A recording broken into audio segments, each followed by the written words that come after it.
I almost dropped my handbag when I saw the silver key lying in the center of their dining table. It was old, beautifully carved, and tied with a faded blue ribbon that had become almost gray with age. I had not seen that key since the day my father locked his study for the final time.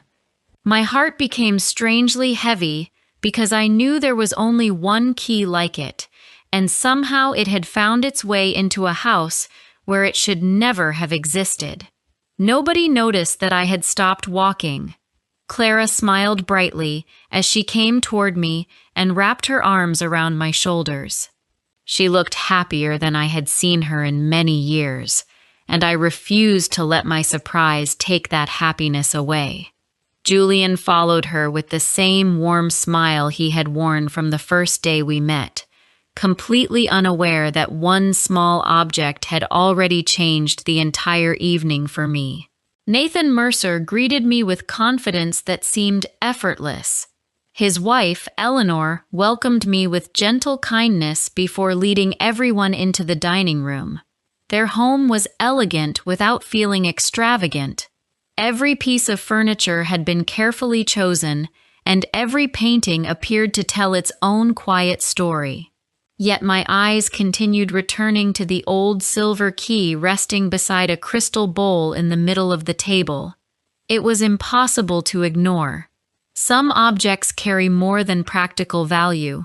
They also carry memories, promises, and unanswered questions.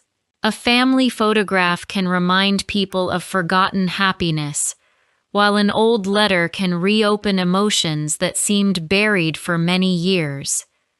That is why historians, collectors, and ordinary families often protect meaningful objects with extraordinary care.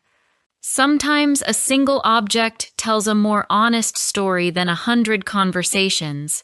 My name is Evelyn Ashford, and I have spent nearly 26 years working inside the historical archive of our town's public library.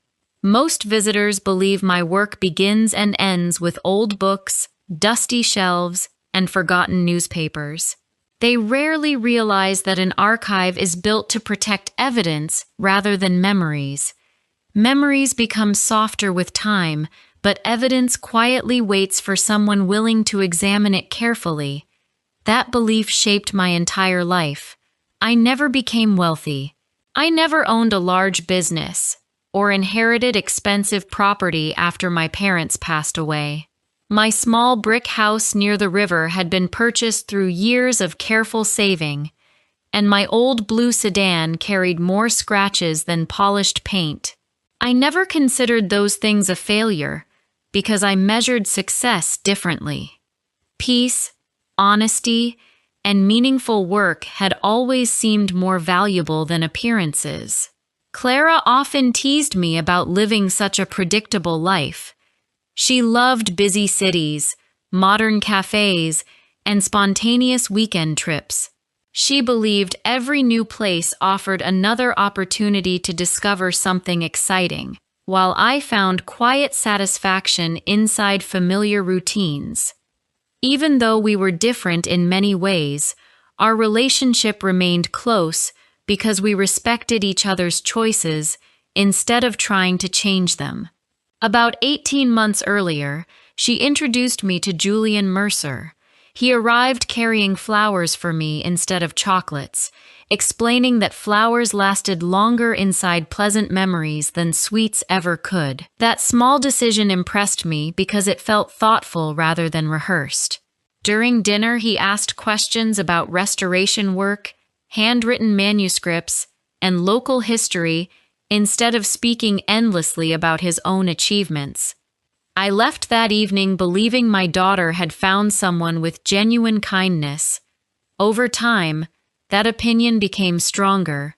Julian visited regularly, repaired loose fence panels after a heavy storm, and never left without asking whether I needed help carrying boxes from the library archive.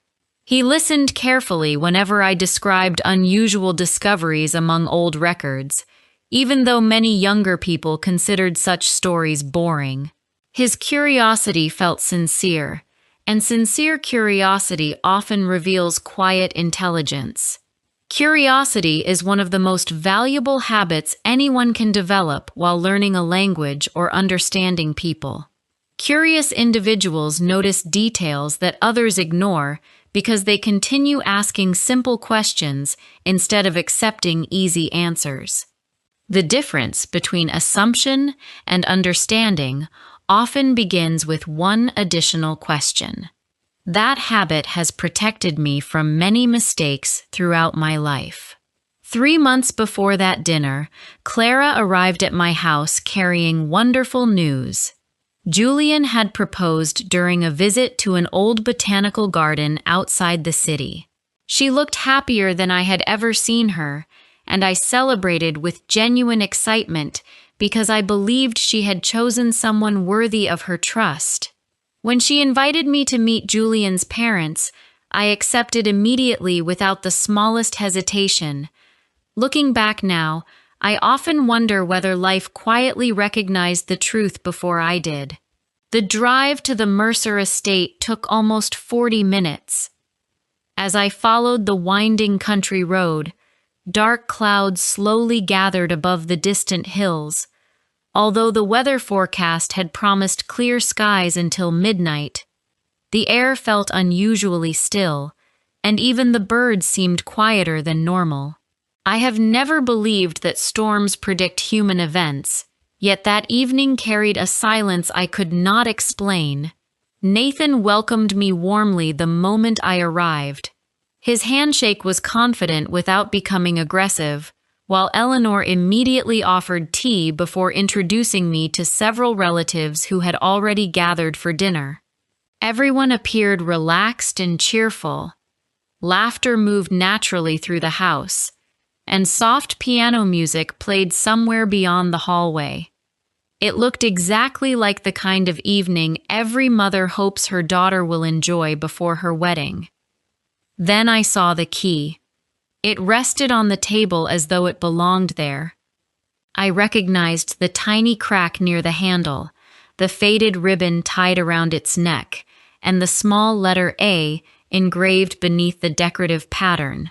My father had carved that letter himself when I was only 12 years old, because he worried that one day someone might mistake the key for another. There had never been another. He kept it inside a locked wooden box that remained hidden in his study for decades. After his funeral, the box was empty. The police believed someone had entered the house during the confusion surrounding the funeral. Nothing else had been stolen, so the investigation ended quickly. Friends encouraged me to forget the missing key because it appeared worthless. I accepted that advice even though something inside me never stopped wondering why anyone would steal an ordinary key instead of valuable jewelry. Nathan noticed me looking toward the center of the table. His smile became almost impossible to read. "Beautiful, isn't it?" he asked. I looked at him calmly. "It certainly has an interesting history." For the first time since I arrived, the room became completely silent. Nathan held my eyes for several long seconds before answering. "I'm glad you still remember it." At that moment, I realized I had not been invited to dinner simply because my daughter was getting married. I had been invited because someone wanted to know exactly how much of the past I had forgotten. Before I share the rest of the story, I need to know, where are you listening from? I would love to hear from you. Nathan's words remained in the air long after he finished speaking. The cheerful conversations disappeared almost immediately, and even the soft piano music seemed strangely distant. Clara looked from my face to Nathan's, searching for an explanation that neither of us was ready to give. Julian's smile slowly faded, because he understood that something far more important than an ordinary family dinner had just begun. I looked once more at the silver key resting on the table. "I remember it," I said calmly. "What I do not remember is how it found its way into your house." Nathan did not answer immediately.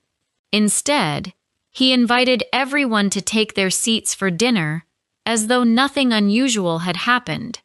His calm behavior surprised me, because most people become nervous when an unexpected truth enters the conversation. Nathan seemed prepared for this moment, and that realization made me even more careful. The first course arrived, but very little was said. Clara tried to restart the conversation by asking Eleanor about the family garden, while Julian spoke about the old apple trees surrounding the property. Their voices sounded natural, yet both of them kept looking toward Nathan and me. They could feel the quiet tension growing between us, even though they still had no idea where it had begun. Patience often reveals more than hurried questions. When people feel uncomfortable, they frequently explain things before anyone asks them to do so. A careful listener understands that silence can become more powerful than interruption, because silence allows hidden thoughts to rise naturally. That lesson had served me well inside the archive, where forgotten details often appeared only after long hours of careful observation. Nathan finally placed his fork beside his plate. "My father believed that key belonged to our family," he said. I listened without changing my expression. "He spent many years searching for it after your grandfather closed the Ashford estate." The words sounded confident. The facts did not. "My grandfather died before I was born," I replied quietly. "He never owned the Ashford estate. My father inherited it from his aunt almost 20 years later." Nathan looked surprised for the first time. It lasted only a second, but I noticed it. People who tell the truth rarely become confused by dates. However, people repeating someone else's version of history sometimes discover small differences they never expected. A single incorrect detail may appear harmless, yet it often encourages thoughtful people to ask better questions. Careful questions lead to stronger understanding because they separate facts from assumptions. Julian leaned forward with genuine concern. "Dad, what is she talking about?" Nathan slowly turned toward him. "There were disagreements between our families many years ago." I gently shook my head. "There were misunderstandings," I corrected. "Those are not always the same thing." Julian looked more confused than before. Clara quietly reached for my hand beneath the table. I gave her a reassuring smile, because none of this was her fault. Dinner continued, although nobody seemed interested in the food anymore. Eleanor attempted to change the subject several times, but every conversation eventually returned to the silver key waiting silently between us. It had become the true guest at the table, carrying decades of unanswered questions inside a simple piece of metal. Nathan reached into a nearby cabinet and removed a faded leather journal. "I suppose there is no reason to hide this anymore," he said. He carefully placed the journal beside the key. "My father left this before he died." The cover showed years of careful use, and several pages had been repaired with old transparent tape. Nathan opened it slowly before turning the book toward me. Inside was a hand-drawn map. I recognized it immediately. It showed the Ashford estate exactly as it had looked before my father sold the land many years earlier. A small red circle marked one particular room, my father's private study. Nathan watched my reaction carefully. "My father believed something valuable was hidden there," he explained. "The key was supposed to open it." For a brief moment, I understood everything. Not completely, but enough. The missing key had never been important by itself. Someone believed it unlocked something else. History becomes dangerous when people chase only half of the truth. One forgotten letter may create unnecessary suspicion, while one missing document may encourage people to invent their own explanations. That is why responsible researchers continue searching until every important piece fits naturally into the larger picture. True understanding rarely appears after the first discovery, because every answer usually creates another question. I looked at the journal once again. My father never locked that study. Nathan frowned. What do you mean? There was no secret room. Silence returned. The key opened only one thing. What? Julian asked. My father's writing cabinet. Nathan stared at me. That cannot be true.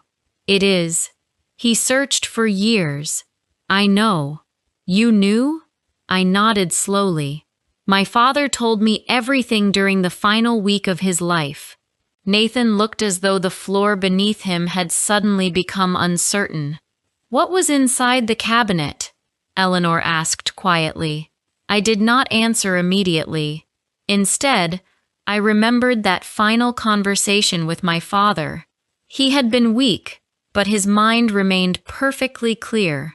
He told me that if anyone ever came looking for the silver key, I should listen carefully before saying too much. He believed that people searching for the key were actually searching for something they imagined, rather than something that truly existed. At the time, I thought illness had made him suspicious. Now I realized he had been protecting someone. Not himself. Someone else. Nathan slowly leaned forward.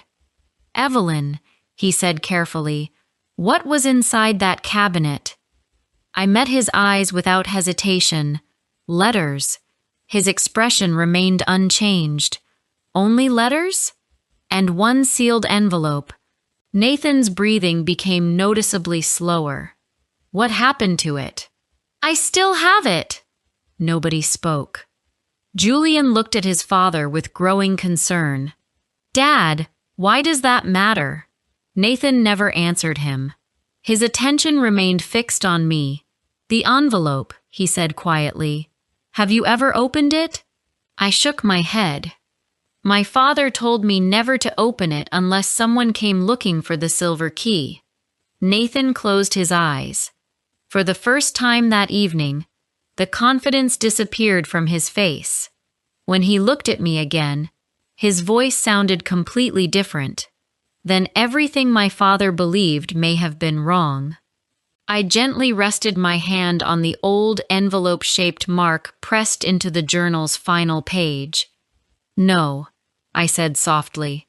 Everything your father believed depended on what was inside an envelope that neither of us has ever read. The silence that followed felt heavier than anything we had shared that evening. Then Nathan whispered 7 words that changed the entire direction of the story. My father wasn't searching for money, Evelyn. Nathan's quiet confession settled over the table like a heavy shadow. Nobody reached for another bite of food because the dinner had become something entirely different. Clara looked at me with worried eyes, while Julian sat perfectly still, waiting for someone to explain what his father truly meant. The silver key remained between us, no longer looking like an ordinary object, but like the final piece of a story that had remained unfinished for decades. I looked at Nathan calmly. If your father was not searching for money, then what was he searching for? Nathan rested both hands on the table before answering. He believed your father carried the truth about my grandfather's death. The words surprised everyone. Even I needed a few moments to understand them. My grandfather died in a warehouse fire, Nathan continued. Our family was told that poor business decisions ruined everything before the fire happened. My father believed your father knew what really caused that tragedy. I slowly leaned back in my chair. My father never mentioned a fire. He rarely spoke to anyone after those years, Nathan replied. My father believed silence meant guilt. I gently shook my head. Silence can also mean grief. People often misunderstand silence because they expect every honest person to defend themselves immediately. However, pain affects people differently. Some explain every detail, while others become quiet because speaking forces them to relive painful memories. Learning to understand different emotional responses helps us become better listeners and more thoughtful communicators. Julian looked toward his father. "Why didn't you tell me any of this?" Nathan sighed deeply. "Because I never had proof. You still brought Mom here expecting answers. I brought her because I believed she might know something I never did." I reached into my handbag once more. This time I removed a small sealed envelope. The paper had turned slightly yellow with age, but my father's handwriting remained perfectly clear across the front. "Only open if someone returns for the silver key." Nathan stared at the writing without speaking. "My father asked me to protect this," I said quietly. "For almost 30 years, I believed nobody would ever come looking for it." Clara gently touched my arm. "You never told me. I hoped I would never need to." I carefully broke the old seal. Inside rested a folded letter and one black and white photograph. The photograph showed 2 young men standing outside an unfinished warehouse. One was my father. The other was Nathan's father. They were smiling. There was no anger between them, no distance, no sign of enemies. Nathan slowly picked up the photograph. "I've never seen this before." I unfolded the letter and began reading aloud. "My dear friend Thomas, if anything ever happens to me, I fear our families will remember only the mistakes and never the truth. The warehouse fire was an accident caused by damaged electrical wiring. We both warned the owners several times, but nobody listened because replacing the system cost too much money. If people search for someone to blame after we are gone, do not let them blame each other. We lost enough already." The room became completely silent. I continued reading. "I have locked these letters away because anger often grows faster than truth. Perhaps one day our children will be wiser than we were. If that day comes, let them inherit honesty instead of suspicion." I lowered the letter. Nobody spoke for several long moments. Nathan quietly covered his eyes. "My father never read this." "No," I replied gently. "He spent his life searching for a key instead of searching for the truth. Sometimes people spend years chasing answers that have already been written down somewhere. They continue believing old assumptions because nobody encourages them to ask one final question. Knowledge becomes meaningful only when we are willing to replace comfortable beliefs with verified facts. That lesson applies to history, relationships, and everyday life." Julian slowly stood from his chair. "So my grandfather blamed the wrong family." Nathan nodded. "I believe he did. And you inherited that belief." "Yes." Julian looked at me. "And I almost inherited it too." I smiled softly. "But you stopped long enough to listen." He lowered his eyes. I was ready to believe whichever story sounded stronger. That happens more often than people realize. Eleanor quietly wiped away a tear. "We wasted so many years." "We cannot recover those years," I answered. "But we can decide what we do with tomorrow." Nathan carefully folded the letter before placing it back inside the envelope. "I don't deserve your forgiveness." "This evening was never about forgiveness," I replied. "It was about truth." He slowly picked up the silver key. "For 30 years, I believed this key opened a hidden fortune." I looked at him with quiet understanding. "It opened something far more valuable." He nodded. "It opened the truth." A few days later, Nathan, Julian, Clara, and I visited the town museum together. The curator accepted the letter, the photograph, and the silver key into the historical collection, so future generations would understand the complete story instead of only one family's version. The display did not celebrate wealth or success.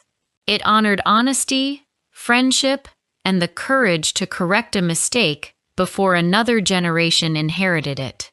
Before leaving, Julian stopped beside the new display and quietly read the final line from my father's letter one more time. He smiled before turning toward me. "I thought a legacy was something people left behind." "It is," I answered. "But now I understand something else." "What is that?" "We also choose which legacy we carry forward." I looked once more at the silver key resting safely behind the museum glass. For many years, I believed it had protected a secret. In the end, it had protected a choice. Every family inherits stories, but not every story deserves to remain unchanged. Some stories grow stronger when supported by evidence, while others quietly disappear when truth finally steps into the light. The greatest legacy we can leave behind is not wealth, property, or old family treasures. It is the courage to question what we inherit, the wisdom to seek the complete truth, and the kindness to build a better story for those who come after us. If you liked this story, please like, comment, and share. More simple and emotional stories are coming soon.